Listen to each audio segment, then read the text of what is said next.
Bonjour à tous, bonjour à toutes. Je suis content de vous retrouver après quelques petites difficultés avec Internet ce matin. J'espère que ça va pas laguer. Feliz Año Nuevo, Evelyne, toi aussi. Bonjour Christian, Mohamed, le son est nickel. Est-ce que vous voyez l'image aussi? Je vous souhaite aussi, je commencerai par ça, une excellente année 2019 et comme on a l'habitude de dire, surtout en très bonne santé et avec beaucoup d'amour autour de vous. Le reste est finalement relativement accessoire. Merci à tous, content de vous entendre. 2019, oui c'est ça, Christian, 209, une bonne année 209. On va attendre quelques secondes que les retardataires arrivent. Vous êtes assez nombreux à vous être inscrits ce matin. Bonjour Jean, bonne année à tous aussi, à toi aussi. Donc une petite, donc voilà, on reprend les traditionnelles revues de marché Ishimoku du mardi que j'adore animer en votre compagnie. Bonjour, merci beaucoup Ibrahim, Roberto.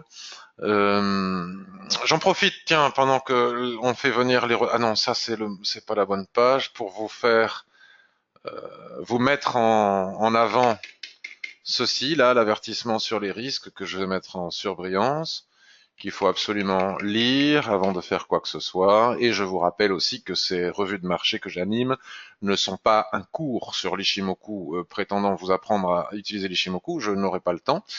En une heure de temps, ce n'est que une manière de repérer s'il y a des opportunités de trading dans le cadre d'une sorte de formation continue. Et puisque je trade moi-même avec l'Ishimoku, il est normal que je montre comment est-ce que j'analyse et je prépare mes plans de trading à moi. Mais j'insiste sur le fait que mes plans de trading sont mes plans de trading et ne sont en aucun cas des signaux parce que je ne vends pas de signaux, je ne partage pas de signaux à proprement dit. Même si je dis ce que je fais en temps réel. Meilleurs vœux à tous aussi. Ah, salut Marc.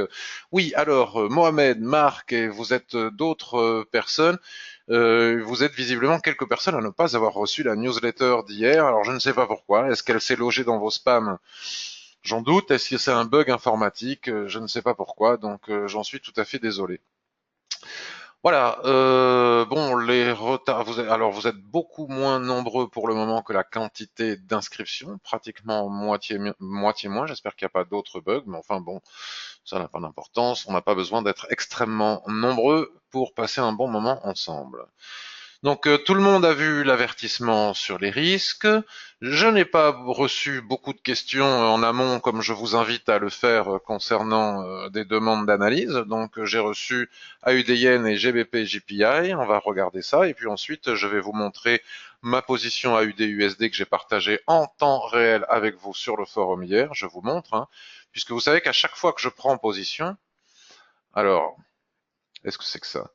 À chaque fois que je prends en position, pour les personnes qui arrivent pour la toute première fois et que je salue, parce qu'il y a toujours des personnes qui arrivent pour la toute première fois, j'annonce en temps réel. Vous voyez, hier à 10h30, je suis entré short il y a 2 minutes à 0,71 bidule, stop à temps, TP à temps, puis j'explique pourquoi. Donc que je gagne ou que je perds, tout le monde le voit. Et ensuite, ce qui est génial avec ce forum, qui est très qualitatif, avec des questions qui sont super pertinentes, vous avez des commentaires, des gens qui me posent des questions, qui me disent, qui me donnent leur avis, que j'aurais dû ou que j'aurais pas dû, et c'est très très très très très bien. Comme Anthony ici qui explique aussi son point de vue. Et ensuite, je finis toujours par répondre. Donc j'ai beaucoup de retard sur les réponses du forum parce que j'ai fait une grosse coupure là pendant les les vacances de Noël. J'ai fait qu'un seul trade alors que j'avais dit que je ne traderais pas, mais enfin l'opportunité était belle, donc j'ai fait euro USD comme ça d'une façon spontanée. Donc pendant 15 jours, j'ai pas tradé, j'ai pratiquement pas regardé les graphiques, à peine de temps à autre, et je n'ai pas beaucoup regardé le forum. Donc je dois rattraper tout ce retard. Donc on va enchaîner les revues de marché tous les mardis, et puis en février, il y aura une nouvelle pause puisque je pars un mois en vacances dans l'hémisphère sud. Alors, je regarde s'il y a de nouvelles questions. Voilà, si de nouvelles personnes arrivent. Ah, Sylvain, tu as envoyé une question avant le webinaire. Eh oui, j'ai pas eu le temps de la voir, mais enfin, tu me la reposeras si tu veux, et puis si j'ai le temps, j'irai regarder, j'hésiterai pas. J'ai acheté ta formation hier, J'attends. Oui, alors absolument, Marat, j'ai vu ça. Je vais te l'envoyer tout de suite après cette revue de marché et j'en profite pour te remercier. Et vous êtes très nombreux d'ailleurs à avoir acheté pendant les fêtes. Alors c'était peut-être des cadeaux de Noël, mes formations, et je vous en remercie vivement. Voilà, bon, j'ai assez blablaté. Ça fait déjà mine de rien 8 minutes que je raconte ma vie. Donc on va passer aux choses sérieuses. On va commencer par l'AUD USD, alors qui était en gain ce matin et qui est en légère perte hier.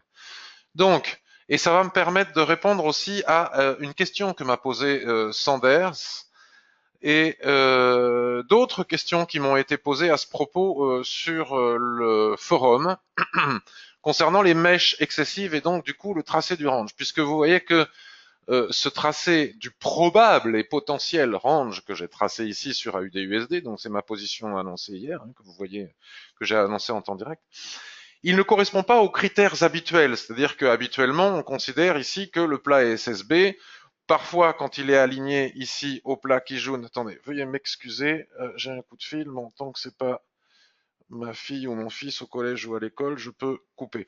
Voilà. Euh, Normalement, le plat SSB ici représente 50%, c'est la zone d'équilibre d'une dérive latérale, et quand c'est aligné ici avec la Kijun dans le même, sur la même ligne, enfin aligné, oui, ça veut dire que c'est sur la même ligne, c'est encore plus fort, cela veut dire que sur les 26 dernières périodes et sur les 52 dernières périodes, il n'a pas de nouveau plus bas ou de nouveau plus haut.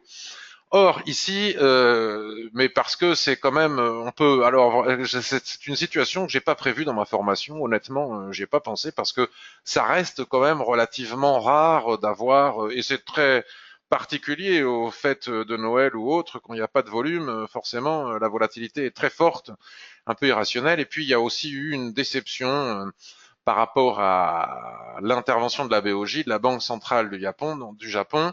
Et bon, toute une série de choses se sont passées, notamment la UD très liée aussi à l'économie chinoise. Donc bon voilà, il y a des chutes, il se passe des choses parfois comme ça pendant les fêtes. Donc là, c'est le mercredi 2 janvier. Nous avons des mèches excessives que l'on peut retrouver sur d'autres actifs. Donc pour le coup, lorsque nous avons des mèches excessives comme ça, le tracé du range est un petit peu différent. Mais vous savez, vous ne devez pas oublier que un range se trace, d'ailleurs tout se trace par rapport au prix. J'insiste toujours là-dessus dans l'organigramme que Citeline a partagé avec nous. C'est aussi le cas. Les prix, rien que les prix et toujours les prix. Donc ici, nous voyons bien que nous avons une résistance. Ici, nous avons une seconde résistance qui est travaillée en ce moment. Elle pourrait qu'elle casse, et si elle casse et que les prix partent en ligne droite chercher la prochaine résistance, mon stop n'est pas bien placé. Mais bon, je voulais pas perdre davantage. Sinon après j'avais plus le ratio, je me suis un petit peu arrangé avec le ratio, donc les biais psychologiques, encore une fois j'aurais dû placer le stop à 0,7220, mais ensuite comme je visais le milieu ici, j'avais plus le ratio, donc je me suis arrangé, ce qui est stupide, bon vous voyez, donc en même temps vous pouvez voir en direct que moi aussi je fais des choses qui ne sont pas très rationnelles, puisque mettre le stop ici à 0,72 en sachant que c'est une résistance ici très forte.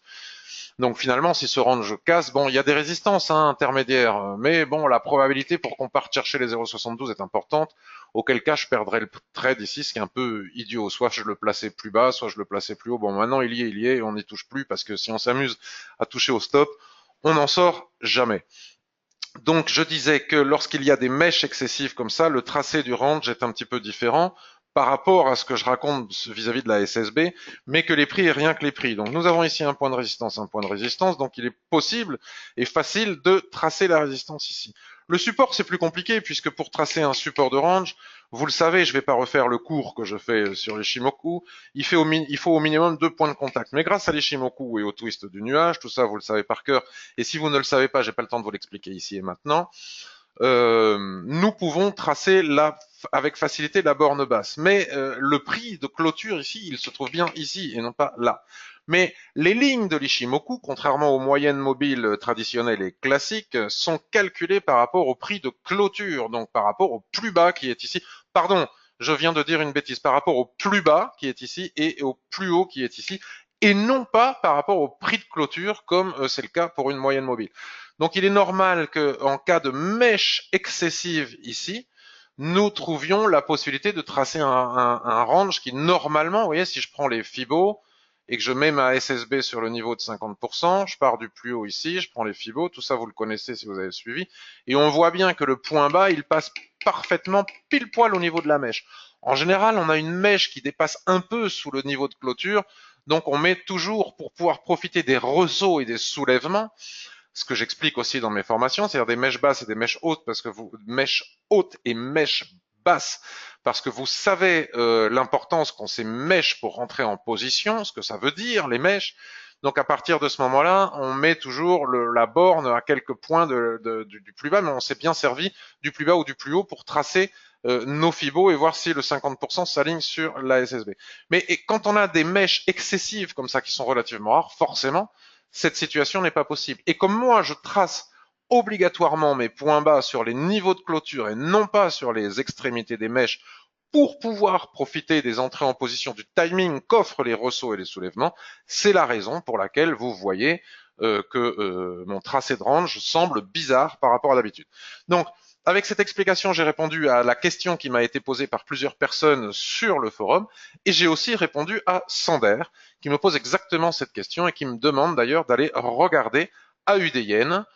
Bon, nous sommes dans une configuration identique hein, pour pouvoir tracer les ranges. Donc voilà, si je devais tracer un range en partant du fait qu'ici nous avons un twist, et vous savez qu'à partir du moment où apparaît un twist, la probabilité du range est importante. Donc, a priori, comme ça, je prends mes points de clôture, tac, voilà. On voit bien que le niveau de 50%, là, il passe pas pile poil au milieu de ce rectangle. C'est la raison pour laquelle on doit s'aligner sur les prix, rien que les prix, et que l'ASSB ici n'est qu'une aide visuelle pour tracer éventuellement notre range quand on a des difficultés, et pas autrement. Donc, on prend le point haut, on aligne sur 50%, la SSB ici sur 50%, et on voit bien que ça passe par la mèche. Donc, le niveau de clôture du chandelier est beaucoup plus haut par rapport à la mèche, mais si on veut utiliser les ressauts, vous voyez par exemple là, il y a eu la bataille, finalement il y a eu un doji ici nous avons eu un ressaut avec un avalement et une étoile du matin, donc à partir de là on pouvait entrer en position pour aller chercher le haut du range. Si on attend qu'on vienne chercher le bas de la mèche, c'est pas possible, d'où voilà. Je pense que l'explication est faite. Donc nous avons Ibrahim alors Ibrahim, j'ai bien noté ton email aussi, ta chaîne YouTube que je vais aller voir. Tu es super enthousiaste vis-à-vis de l'Ishimoku. Ton trading s'est nettement amélioré grâce à l'Ishimoku et je m'en réjouis. Et ton entourage te prend un peu pour un extraterrestre. Écoute, tu n'es pas le seul. C'est bien qu'on puisse en parler. Moi-même, les gens ne comprennent pas dans mon entourage. Je viens d'un milieu qui n'est pas un milieu qui apprécie énormément la finance, qui a des a priori sur la finance. Qui considèrent que le trading c'est mal, etc., parce qu'on profite, blablabla, tout en ils ont tous des assurances vie, sans savoir qu'en ayant des assurances vie, en fait, ils font de la spéculation sur les dettes ou ils font de la spéculation immobilière, etc. Mais ils ont du mal à comprendre le monde du trading, donc c'est normal qu'on te prenne un petit peu pour un extraterrestre avec le forex, le trading, etc. Il faut pouvoir leur expliquer un petit peu qu'il y a trading et que les préjugés ne sont pas forcément la réalité. Il y a du mauvais trading totalement immoral et il y a du trading qui est moins discutable, surtout quand on passe notre vie à voter pour des candidats et des présidents qui vont dans ce sens et quand on a soi-même, j'insiste, des spéculations immobilières ou des assurances vie et qu'on ne sait pas qu'on spécule tout en critiquant ceux qui le font ouvertement. Donc voilà, c'est comme ça. Donc GBP, GPI, tu me demandes Ibrahim, mon point de vue sur GBP, GPI à moyen terme. Alors écoute, là on est dans une configuration absolument identique à celle qu'on vient de voir, avec un plat SSB qui semblerait s'aligner plus proprement sur 50% d'un possible range. Mais là, il va y avoir de la secousse sur les marchés qui va impacter bien évidemment le GBP, pardon, mais aussi toutes les autres devises. Je considère qu'il est totalement imprudent de trader les paires en livres sterling tant que nous n'aurons pas des débouchés clairs, des annonces claires, des décisions claires concernant le Brexit. Donc là, le Parlement, me semble-t-il, doit adopter les propositions de Theresa May sur le Brexit. Et s'il ne l'adopte pas, ça va secouer dans tous les sens. On risque d'aller vers ce qu'ils appellent un Brexit hard plutôt qu'un Brexit soft. Enfin bon, je ne sais plus exactement ce qu'il en est. J'ai un petit peu arrêté de suivre le dossier. En tout cas, je sais que ça va secouer.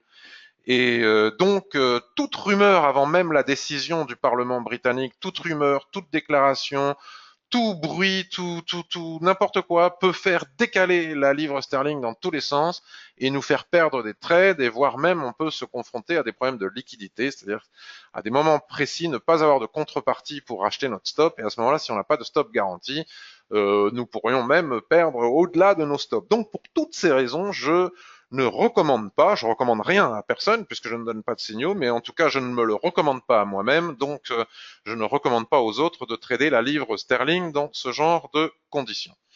Ceci étant dit, en H4 ici, nous avions une tendance baissière. Suite à des mouvements violents comme ceux auxquels on a pu assister à la fois sur les indices et à la fois sur le forex et aussi sur certaines actions pendant les fêtes, la plupart du temps, à un moment donné, ça se stabilise. N'oubliez pas que la tendance et les mouvements violents sont des situations anormales de déséquilibre et que le marché, comme toute chose, tente à rester en équilibre, c'est-à-dire en dérive latérale, en range. La tendance est une situation anormale et les mouvements violents sont anormaux comme ça. Donc lorsqu'il y a de forts mouvements comme ça, en général, en suivant, il y a une correction, mais surtout, il y a une installation en trading range. Donc nous pourrions aussi ici, bon, faut voir quel est le point haut, je sais pas, donc je mets un petit peu au pif, je pars du fait, enfin pas vraiment au pif, que là nous avons un support important, vous voyez, donc la probabilité de tracer une dérive latérale qui ressemblerait à quelque chose comme ça est importante. Donc on n'a pas forcément encore tapé le haut, je pense que les prix vont aller chercher le haut. Et ensuite, ça ne m'étonnerait pas que sur une multitude d'actifs, pas simplement, peut-être moins sur la livre s'il y a des rumeurs, justement, que sur une multitude d'actifs, nous rentrions dans des périodes de range. Le range, finalement, correspond à une période normale. Le marché est pratiquement toujours en range, et donc il ne faut pas s'abstenir de trader les ranges, surtout que c'est certainement ce qu'il y a de plus facile à faire. Donc, je dirais range ici, dans ce rectangle, et si on regarde sur une unité de temps supérieure, le journalier, par exemple, nous pourrions parfaitement imaginer que suite à cet excès baissier qui entraîne le nuage vers le bas, nous avons ici un repli de 50% de toute cette chute, c'est-à-dire sur la Kijun-sen, puisqu'elle correspond toujours à 50% de retracement, et qu'à partir de ce niveau de retracement, nous puissions rentrer dans une période de range, à l'issue de laquelle, si les prix cassent le range par le bas, nous continuerons et nous confirmerons cette tendance baissière. S'il devait casser par le haut, à ce moment-là, nous pourrions assister à une correction supplémentaire, voire une inversion de tendance, voire un calme dans la tendance. Donc, vous voyez, nous étions dans une dérive latérale qui durait depuis un certain temps. Elle a été cassée en force. On peut se replier ici sur la Kijun, voire même un peu plus haut jusqu'à la borne haute de l'ancien range qui est ici. Et là, nous pourrions faire une nouvelle période de dérive latérale pour voir si on réintègre par le haut ou si on continue dans le sens de la tendance baissière. Ce qui me paraît relativement probable suite à ce qui va se passer avec le Brexit. Je vois mal la livre rebondir en sachant qu'il rentre dans une période de turbulence.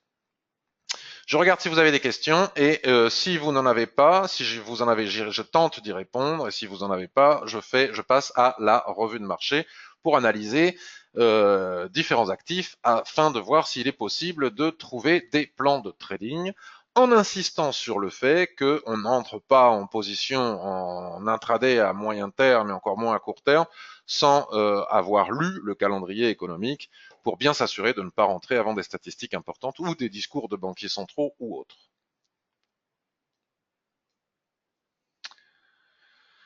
Lisez le livre de Benoît Rousseau, vous aurez tous les arguments pour ne plus passer pour un extraterrestre. Les traders sont de vrais communistes à lire absolument, nous dit Evelyne. Et je suis tout à fait d'accord. J'ai lu le livre de Benoît. Pourtant, Dieu sait que je n'ai pas du tout les mêmes opinions politiques que Benoît, qui est connu.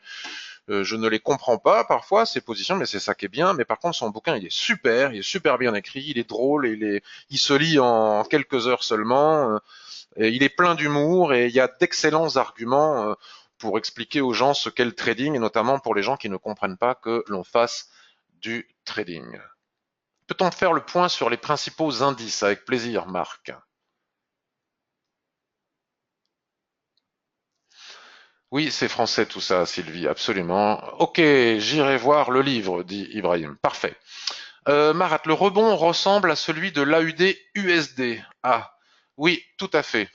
Absolument, hein, on va le voir, là, on va faire une petite tour, un petit tour, et puis on va voir. Bon, très bien. Alors moi ici, les indices que je vais ouvrir, donc tout ça, c'est les tracés que d'avant les fêtes de Noël. On va nettoyer un peu, on va repasser. Vous savez que j'aime laisser mes tracés parce que le marché a de la mémoire et que construire des plans de trading, c'est aussi savoir laisser les tracés pour attendre que les prix viennent s'y confronter. Et c'est souvent à ce moment-là qu'on peut rentrer en position et pas avant. Donc là, je suis sur le SP500 en daily. Alors c'est un peu, je sais pas quoi dire moi sur les indices. Je sais pas quoi dire. Donc quand je sais pas quoi dire quelque chose, ben, je dis que je sais pas quoi dire. Si, attendez, parce qu'il faut surtout que je m'en souvienne. La Kijun a-t-elle été cassée? Telle est la. Voilà. Alors là, nous sommes sur un graphique mensuel du SP500. Personnellement, techniquement parlant, si on ne tient pas compte des fondamentaux de la guerre commerciale avec la Chine, et aussi, nous devons tenir compte de ce qu'a déclaré le banquier central Jérôme Powell, qui nous a indiqué que si il voyait que c'était nécessaire, la Banque centrale américaine serait capable d'être flexible et de ne moins travailler les taux à la hausse, ce qui a pratiquement provoqué ce rebond. Personnellement, moi, je ne vois pas de matière à crack, mais je suis pas devin, je ne peux pas savoir. Donc, si crack il n'y a pas, ici, nous sommes dans une tendance qui est extrêmement saine, qui nécessitait une correction, parce que regardez ici, depuis novembre 2016, on ne fait que monter, monter, monter, monter, monter, puis là, ça corrige. Là, c'est une grosse correction de 50% sur le niveau de la Kijun-sen. Et si nous observons cette tendance, nous pouvons constater que la Kijun-sen joue parfaitement bien son rôle de support et qu'à partir d'elle, il est possible de tracer une ligne de tendance qu'on pourrait faire descendre jusqu'ici, qui est magnifique. Alors, est-ce que l'on peut tracer un canal? Est-ce qu'il y a du biseau quelque part? Nous ne sommes pas des chartistes, mais bon, voilà, on a un excès ici, mais je considère, moi, que techniquement parlant, nous avons ici un magnifique signal d'achat. Hein, au niveau du rebond ici sur la Kijun-sen, la mèche basse qui est venue taper la ligne de tendance ici. Bon, quand la Kijun-sen est plus basse de la ligne de tendance, c'est plus facile parce que le stop est moins important. Pour les gens qui veulent trader à long terme, qui ont un bon money management, un stop bien placé sous la mèche ici, qui ont les moyens de tenir une position longtemps, qui veulent rentrer, je sais pas moi, sur plusieurs mois ou sur une année sur le SP500, tant que voilà, après le crack, s'il doit y en avoir un, on peut jamais le prévoir. En tout cas, c'est difficile. Techniquement parlant, moi je considère ici que c'est une superbe opportunité d'achat. Voilà ce que j'en pense sur le SP500 à long terme. Après, il faut pouvoir investir sur les futurs. Là, c'est un graphique futur. Il faut des billes pour pouvoir rentrer en position ici avec un stop là. Voilà. Mais sur CFD, c'est possible aussi. Si on bascule sur un graphique hebdomadaire, alors il eût été intéressant de faire ça le 31 décembre ici, mais c'est complètement, ça se fait pas. Ici, nous sommes aussi, c'est peut-être ce qui va permettre de résoudre savoir si la tendance va s'inverser ou si, au contraire, elle va poursuivre, exactement ce que je vous disais, après de forts mouvements. Nous entrons dans une période de range. C'est pipeau de dire que les prix, s'ils passent sous le nuage, ça devient baissier. Tout ça, c'est les gens qui n'ont pas compris l'Ishimoku qui le disent. Nous avons ici notre SSB qui se met à plat, aligné à un point qui jaune ici. Nous avons le point bas, le point haut. Bon, peut-être que là, c'est un peu prématuré pour entrer en position sur du moyen ou du court terme, parce que suite à cette accélération, il va y avoir une nouvelle correction. Mais sur du très long terme, rentrer ici avec le stop en dessous et viser le haut du range, voire le haut du canal, ne me paraît pas stupide.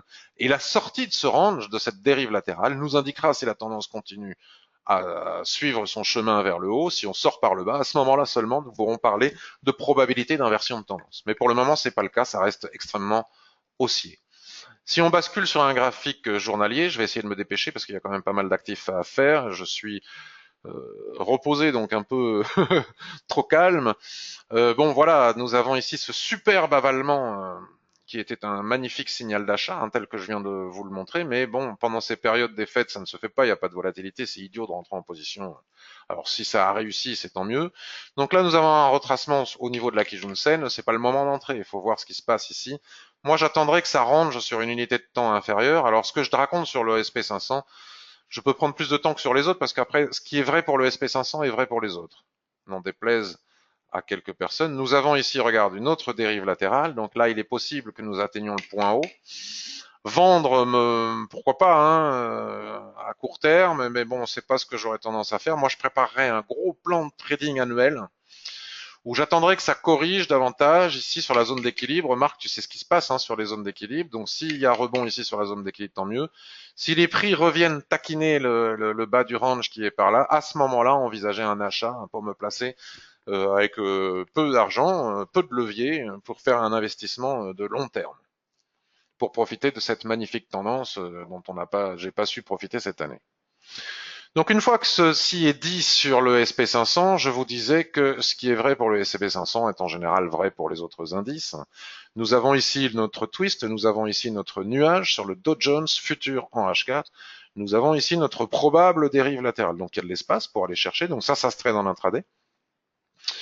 Et après, dépend de l'horizon de temps. Si vous avez des cassures ici en 15 minutes, la probabilité pour qu'on vienne chercher ici les 23 930 me paraît assez importante. C'est même beaucoup trop en intraday. Il y a 300 et quelques points. Donc, à l'intérieur de ce niveau, on tiendra compte du plat SSB qui se trouve ici. Voilà, des cibles pour trader en intraday. Moi, voilà. Donc là, si on bascule sur du 15 minutes, on vient de voir du très long terme. Voilà ce qu'il est possible de faire sur du 15 minutes. La cassure des 23 680 engendre 23 750. La cassure des 23 750 après repli engendre le haut du range que nous venons de tracer. Et à beaucoup plus long terme, mensuel, voilà, même topo, hein, Kijun-sen qui soutient parfaitement bien la tendance. Il n'y a pas de raison que ça ne continue pas. Surtout si la Banque centrale américaine se montre accommodante. Après, si Trump déclare la guerre à je ne sais qui ou traite les Chinois de crétins, bon là, forcément, on ne peut pas prévoir. Mais j'ai l'impression qu'ils sont en train de s'arranger. Ils ont vu le retour de bâton possible, leur jeu, là, leur guéguerre commerciale. Bon, ils ont vu le vent du boulet sur les. Vous savez que l'élection de Trump est très liée euh, à comment dirais-je, au marché, donc ils vont essayer de se débrouiller pour que cette situation perdure. Après, ça dépend beaucoup de la Banque centrale et la Banque centrale semble vouloir être accommodante, donc il n'y a pas de raison que ça ne continue pas. Ce n'est que mon point de vue. Et puis ensuite, hebdomadaire, la même chose, vous voyez, c'est exactement la même configuration, etc., etc. Le DAX, alors je sais que le DAX, alors là je suis sur le futur, le mini, donc c'est pour ça que j'ai pas beaucoup d'historique de cotation, parce que le mini DAX n'existe pas depuis très longtemps, mais enfin on va s'en passer, on va passer directement sur de l'hebdomadaire. Alors vous voyez, les vieux tracés que je laisse quelquefois traîner sur mes écrans, ben, ils ont un intérêt. Regardez ce superbe marteau ici. Suite à cet avalement ici, il y a un signal d'achat théorique sur le graphique hebdomadaire. Les prix sont en survente. Moi, j'y vois un signal d'achat théoriquement. Bon, faut se méfier de ce pendu en formation, mais on n'est que sur de l'hebdomadaire. Donc alors, qu'est-ce qu'on va faire? On va chercher des cibles. Tout dépend de ce que l'on veut faire. Si on veut trader à long terme, bah, là, les SP500, etc., à moyen terme, ils sont sous des bornes hautes de range, donc on va pas rentrer à l'achat bille en tête comme ça si le SP500 est sous résistance à moyen terme. Mais là, regardez, nous avons un niveau de résistance qu'on est en train de travailler ici. Ensuite, qu'est-ce qu'on a? On a un plat qui joue dans l'extension ici, pratiquement aligné à un plat SSB ici, qui est lui-même aligné à un plat Tenkan qui est ici. Donc c'est la cible que, à mon avis, on peut viser en intraday. Si je bascule d'un seul coup sur du 15 minutes, ben, sur du 15 minutes, je vois quoi? Je vois un nuage orienté ici, je vois un twist, je vois un nuage à plat, donc je sais que je suis dans une dérive latérale, autrement dit un range, c'est pas très compliqué, hein, ça tout le monde est capable de le faire assez facilement, il suffit d'apprendre. Donc déjà ici et maintenant, attention au surachat vis-à-vis de la Tenkan-sen, surachat aussi matérialisé par la stochastique ici, il est probable que ça retrace. Rentrer ici, suite à ce doji, à ces chandeliers de retournement pour aller viser la borne haute du range, après l'accélération matinale qu'on vient d'avoir, ne me paraît pas très pertinent.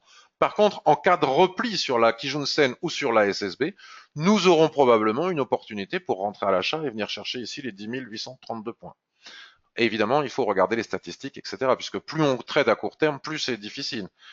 Moins on a de marge pour placer notre stop, qu'on l'a vu sur le mensuel tout à l'heure. Après, c'est une question de capital.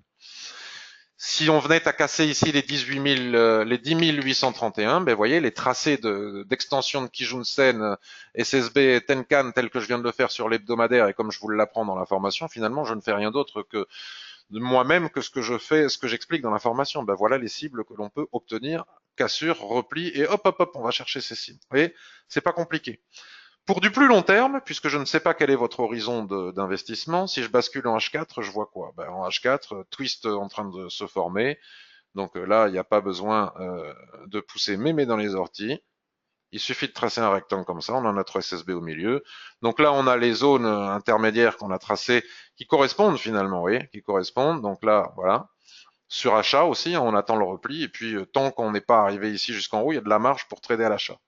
Une fois qu'on arrive ici en haut, ben on regarde là avalement, hop, on va chercher en bas. Mèche basse avalement, hop, on va chercher en haut. Et puis quand ça sort par le haut ou par le bas, ben on va chercher les cibles sur les unités de temps supérieures. Est-ce que cette analyse te convient?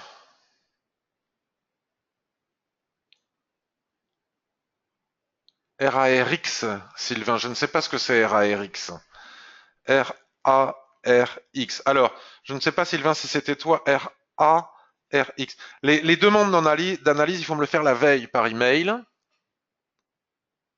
Marat, il n'y a que le day trading qui t'intéresse. Ben voilà, là, je vous ai donné des manières d'analyser, de préparer vos plans de trading pour le. Alors, attendez, j'ai vu une autre question. Peut-on faire le point sur les indices? Un petit œil sur les screeners avec plaisir. RARX, on regardait tout à l'heure. Alors, il y a ah oui, RARX, très bien. Mon nuage n'est plus en couleur, me dit Vincent. Alors oui, parce que alors je ne me rappelle plus s'il était en couleur avant ou pas. Je ne sais pas si j'ai fait des changements. La couleur du nuage n'a aucun type d'importance. C'est de la couleur. C'est les gens qui n'ont pas compris Ishimoku qui disent quand il est bleu ou vert c'est haussier, quand il est rouge c'est baissier. C'est totalement faux. Donc ça ne sert à rien de colorer le nuage. Donc pour ne plus induire qui que ce soit en... Alors peut-être que la transparence... Ah oui, peut-être que moi j'arrive à voir ici que c'est légèrement rosé orangé, mais ça doit être trop transparent, donc du coup vous n'arrivez pas à voir la couleur de mon nuage. C'est ça que tu dois vouloir me dire. Je suis désolé, moi je vois un peu de couleur et ça me suffit, mais je comprends que là vous ayez que du blanc et que donc ce soit perturbant. Je corrigerai ça la prochaine fois. Je vais rajouter un peu de couleur dans mon nuage. Parfait. Maintenant, regardons vite fait les paires de devises. Après, on va appliquer quelques screeners. Donc, AUD, pardon, Euro, USD, H4. Euro, USD, H4. Alors là, ici, c'est joli, hein, c'est magnifique, c'est tradable, hein. Regardez, qu'est-ce que vous voyez? Vous voyez quoi? Un nuage complètement à plat. Autrement dit, il n'y a pas de tendance. Là, c'est clair, net et précis.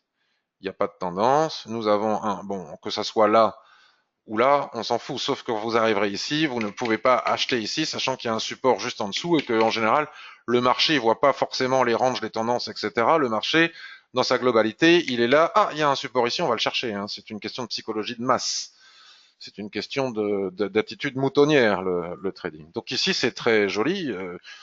Bon, je suis rentré sur AUD-USD hier parce qu'il n'y avait pas cette configuration, mais ici nous avons un superbe doji en haut de range, un magnifique avalement. Dès le doji, ici, selon moi, on pouvait entrer à la vente pour aller chercher la zone d'équilibre, toutes les zones intermédiaires, hein, tous les plats SSB ici qui sont parfaitement bien tracés et dessinés, qui nous donnent des cibles intermédiaires et des opportunités de vente ou d'achat à court terme, hein, à partir du 5 ou du 15 minutes, et en H4, on avait cette magnifique opportunité.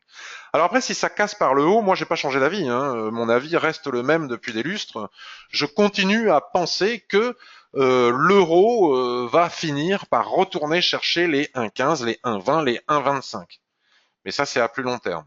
Pour cela, il suffit de basculer sur le graphique hebdomadaire.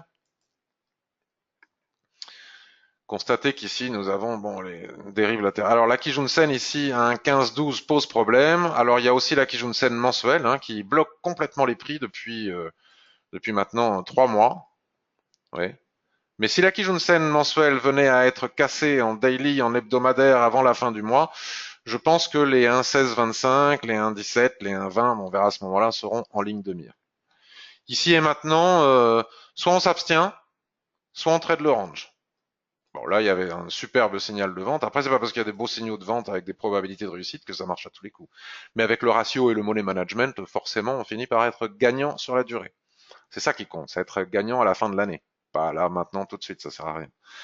Même si c'est gratifiant et que ça fait plaisir. Après, si le range venait à casser par le haut, alors à ce moment-là, on ira chercher les cibles sur les unités de temps supérieures telles que je viens de le faire. S'il casse par le bas, ben c'est facile, hein. Il y a une cible à 1,12, 18. En attendant, il n'y a rien d'autre à dire et à voir que ce trading range possible. AUD-USD, ben voilà, on en a parlé ce matin, c'est ma position. NZD-USD, nous sommes dans une situation identique, hein, forcément, si AUD-USD il dit A, NZD-USD dit aussi A. Donc on va pas recommencer avec la mèche, le pourquoi de la SSB de ce tracé, ça a été fait en introduction. Donc là, ici, suite à cet avalement, il y avait une belle opportunité hier, hein, en fin d'après-midi, vers 17 heures. Il y avait selon moi une belle opportunité de vente. Voilà. Maintenant, c'est sans doute trop tard. GBP USD, c'est la livre sterling, on n'en parle pas. AUD Yen, on en a parlé. USD Yen, tiens, ça c'est intéressant, USD Yen. Alors ici, non, nous ne sommes plus ici. USD Yen, bon, au-delà de ce que l'on voit ici en 4 heures, nous pourrions pas basculer sur un graphique mensuel pour l'analyser, parce que vous savez jusqu'à quel point le graphique mensuel de l'USD Yen est pertinent, puissant, fort et nous offre d'excellentes opportunités de vente ou d'achat, et ce depuis des années. Donc, graphique mensuel, je prends mon outil ligne et paf, tous les plats SSB, je les trace parce que je sais qu'ils sont d'une pertinence totale. Je pourrais utiliser les plats, bon voilà, les prix de toute façon là sont là pour le moment. Donc là, j'ai un petit plat à 109, j'ai un petit plat SSB 109. Alors pour là, ce qui est important, c'est ici, tac, ici, tac, ici, bim, voilà, paf. Est-ce que j'en ai oublié quelques-uns? Celui-là, je l'ai surtout mal tracé, mais enfin, on va le mettre. S'il y a des plats qui jaunent ou plats je sais pas quoi dans l'intermédiaire, il faut les tracer aussi. Maintenant que j'ai fait ça, il me suffit de basculer sur H4 et oh magie! Regardez, toutes les lignes du tracé mensuel sont respectées au point près. Regardez. Bon, alors après, l'épaisseur du trait, hein, si on n'a pas tracé pile poil, ça fait des petits dépassements, mais enfin, il suffit d'ajuster. Regardez, regardez, regardez, regardez, regardez, regardez. Ça, c'est magique, il faut le savoir. Ça fait des années que ça dure et ce serait dommage de s'en priver. Donc, il est simple de trader l'USD Yen entre ces SSB en extension du graphique mensuel. Donc là, qu'est-ce que quoi? Bon, ça se met à plat, même s'il n'y a pas eu de twist. Suite au mouvement puissant qu'il y a eu ici, on peut imaginer une zone de dérive latérale qui ferait quelque chose dans le genre. Mais en tout cas, je sais que si ça casse ici par le haut les 109, on va chercher les 109,75. Si ça casse par ici les 107, on peut aller chercher les 105,50, etc., etc. Bon, moi j'ai toujours tendance à vouloir l'acheter l'USD Yen malgré ce que nous racontent les uns et les autres. Pour moi, ça reste à long terme relativement haussier l'USD Yen. Hein. L'économie japonaise doit contenir sa monnaie. Donc, comme dernièrement la Banque centrale s'est montrée accommodante, comme la yen est une valeur refuge, forcément, tout ça, ça fait monter le yen. Et inversement, ou inversement. Ok, donc c'est relativement facile l'USD yen. Hein. Voilà comment il faut utiliser les lignes de l'Ichimoku et constater la précision chirurgicale qu'elle nous offre. Voilà pour USD yen. Bon, les autres paires en yen, on va pas les faire. Euro yen. Euro yen, bon, bah, toujours la même chose. Hein. C'est strictement la même chose sur toutes les paires. Et donc là, maintenant, on va exécuter quelques screeners. Alors, j'ai Claranova. Claranova. Claranova, dans les actions, qui m'est apparu tout à l'heure quand je faisais. Il y en a un, c'est la Vierge qui apparaît. Moi, c'était Claranova. Chacun sa Vierge, hein, chacun son. Euh, alors, Claranova, qu'est-ce que j'ai vu sur Claranova? Où est-ce que c'est? Je pense que c'est en journalier. Voilà. Claranova, j'en ai souvent en discuté parce que vous savez que c'est Christian qui vient souvent voir nos revues de marché, s'y intéressait beaucoup. Donc là, on va reprendre notre rectangle. Alors les actions, moi je les traite quasiment jamais, hein, j'aime pas le trading action. Je n'aime pas du tout le trading action, mais enfin bon, bref. Donc là il y avait un range, là je vais mettre mon support ici, il y avait une boîte dans la boîte de la boîte. Et c'est intéressant parce que pour qui aime vendre les actions à découvert, je considère, alors bien évidemment, avant, il faut analyser l'entreprise, le secteur de l'entreprise, etc., etc. C'est une évidence, c'est pour ça que j'ai failli oublier de le dire. Mais pour qui aime vendre à découvert, nous avons ici une tendance qui, voilà, tout se tient hein, dans l'analyse technique. C'est quand même chouette l'analyse technique. Support, on casse le support, retracement de 50% de Fibonacci sur la Kijun-sen qui est ici, qui, vous le savez, lorsqu'elle s'entrelace dans une ligne de tendance, est souvent une excellente opportunité de trading. Nous avons une mèche qui vient taper la borne haute du canal, et ici, pour qui aime vendre à découvert et qui s'intéresse à l'entreprise, et si les fondamentaux ne disent pas le contraire, hein, c'est important les fondamentaux en trading action, je pense qu'ici nous avons une opportunité de vente. Voilà, sur Claranova, dans la tendance, avec cet alignement sur la Kijun-sen. Donc ça, c'est le ProScreener qui me l'a trouvé. Donc je vais en faire 2, 3. Donc le ProScreener 03, celui qui trouve les replis sur la Kijun-sen uniquement en tendance. On va lui demander France CAC 40, on va dire. Vous pouvez mettre PEA, vous pouvez mettre ce que vous voulez. Hein. Et puis Forex. Et on va lui demander d'aller chercher des opportunités en daily. Donc on a Safran, Hermès, Euroyen. Donc ça, je vais le mettre sur l'écran d'à côté, mais vous allez le perdre. Donc je vais cliquer sur Safran pour voir. Donc vous voyez, nous avons bien ici un nuage qui est orienté à la baisse. Donc nous avons bien une tendance, ok, et nous avons bien un repli sur la Kijun-sen en tendance. Après, à nous d'analyser s'il est opportun d'entrer en position ou pas. Bon, vendre les actions, c'est pas mon truc, mais à découvert, encore moins. Donc maintenant, Hermès. Voilà, Hermès, ça a une dégringolade ici. Le secteur du luxe, il a pris sa claque. Mais ça, c'était quand on a eu peur, que les marchés se sont fait peur. Euh, mais il veut pas partir quand les marchés se sont fait peur dernièrement. Donc vendre Hermès à découvert ne me paraît pas extrêmement pertinent. Bon, mais ça c'est autre chose. Et Euroyen, puisque suite à la dégringolade dernièrement, c'est normal, le nuage s'incline à la baisse, mais c'est excessif, hein, c'est excessif, et nous avons bien un repli de Kijun-sen, mais alors parler de tendance ici, c'est un peu prématuré. Et là, nous n'avons pas une Kijun qui s'approcherait de la borne, excusez-moi pour le tracé du bas, qui s'approcherait de la borne haute du. Donc, on ne peut pas tenir compte de l'information que nous délivre le ProScreener dans ce type de situation. Ça, c'est pour la tendance. En daily, on va appliquer maintenant ce même ProScreener pour qui cherche des tendances sur du court terme, du plus court terme, par exemple H4.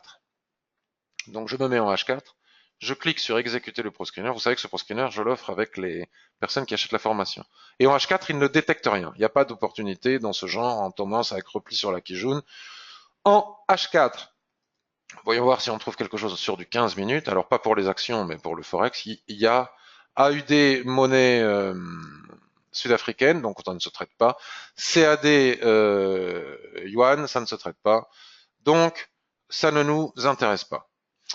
Et puis pour terminer, ProScreener, nouveau ProScreener, on va faire celui des figures bougies, par exemple.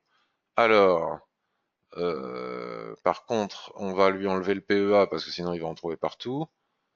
On va Eurolist non plus. On va laisser juste pour voir, hein, c'est juste, on va laisser le Forex sur 4 heures. Paf, voyons voir ce qu'il trouve.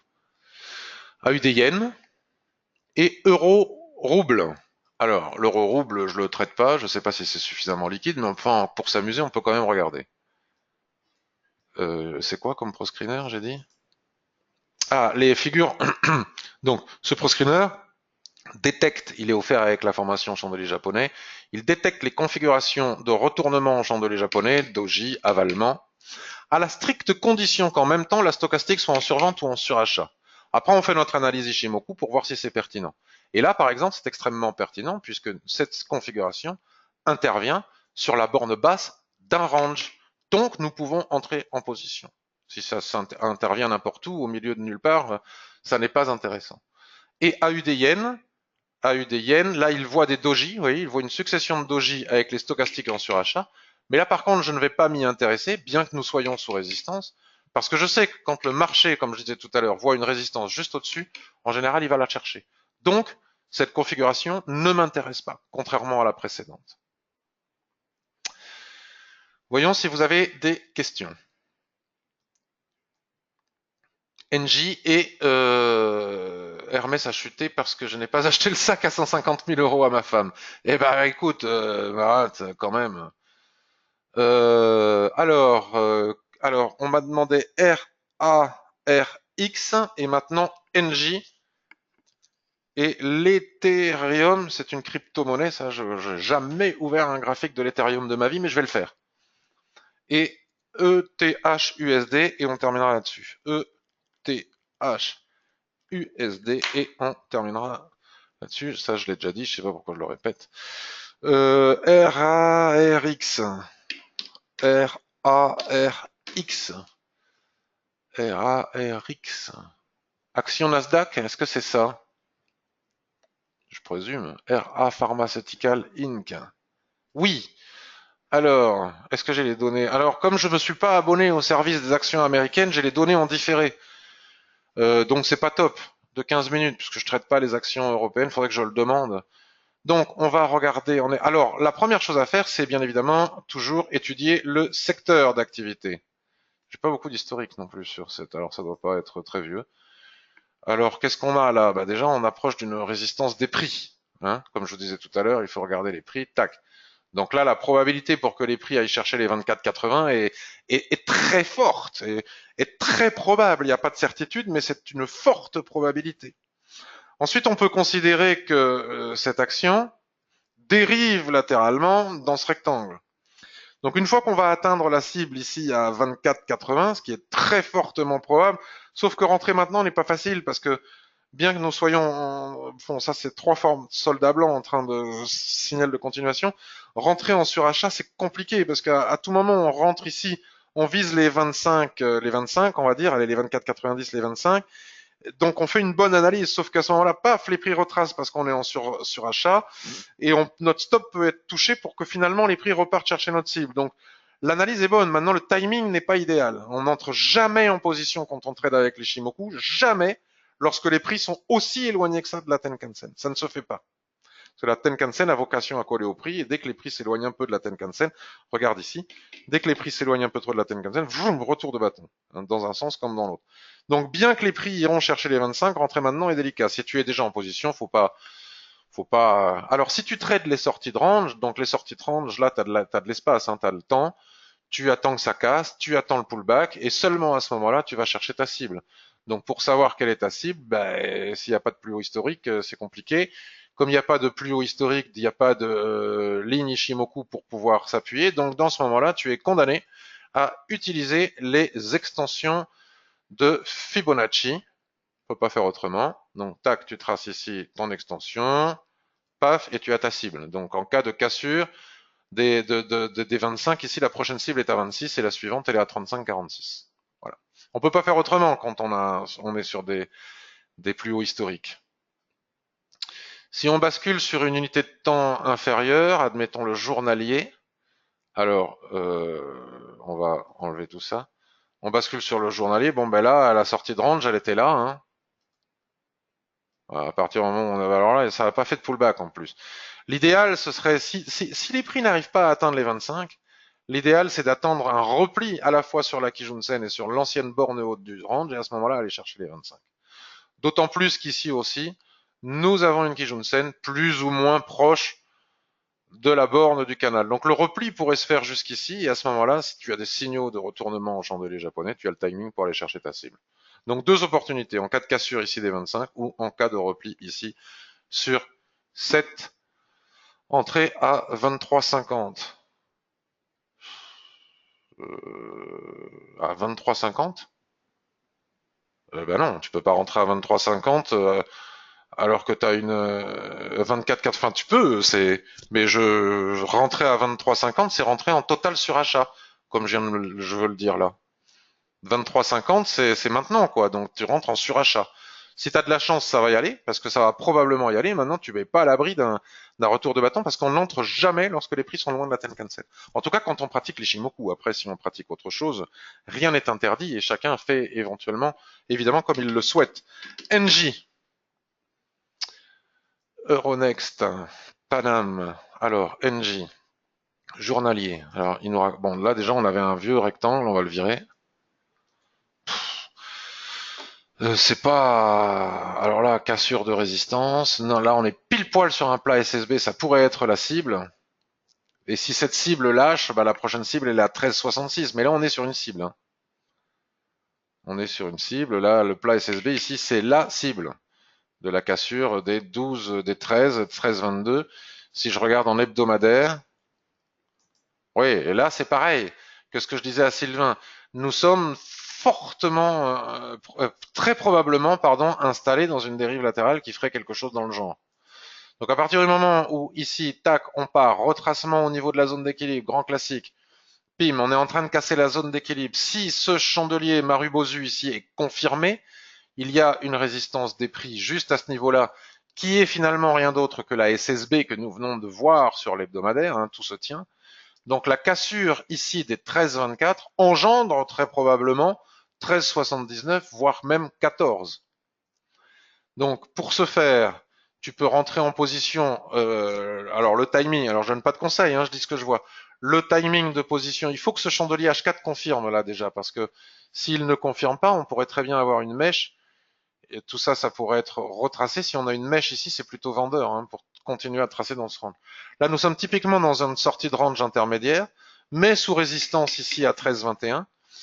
Et le tout quand même relativement loin de la Tenkan-7. Donc selon moi, si on devait trader cette action à l'achat après analyse fondamentale, hein, du secteur aussi et de l'entreprise elle-même, il faut laisser casser, à attendre un throwback sur les lignes de l'Ishimoku qui vont remonter ou sur une ligne de tendance que tu peux tracer à partir des plus bas et seulement à ce moment-là partir chercher les 14, mais pas avant. Par contre, si tu es déjà en position, il faut toucher à rien. ETH USD, Ethereum. ETH USD. Ethereum, crypto-monnaie.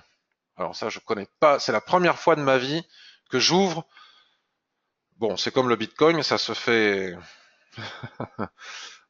Comment rester poli? Ça se. Ah ben regardez, là, c'est la probabilité pour que ça aille chercher les 10. 10?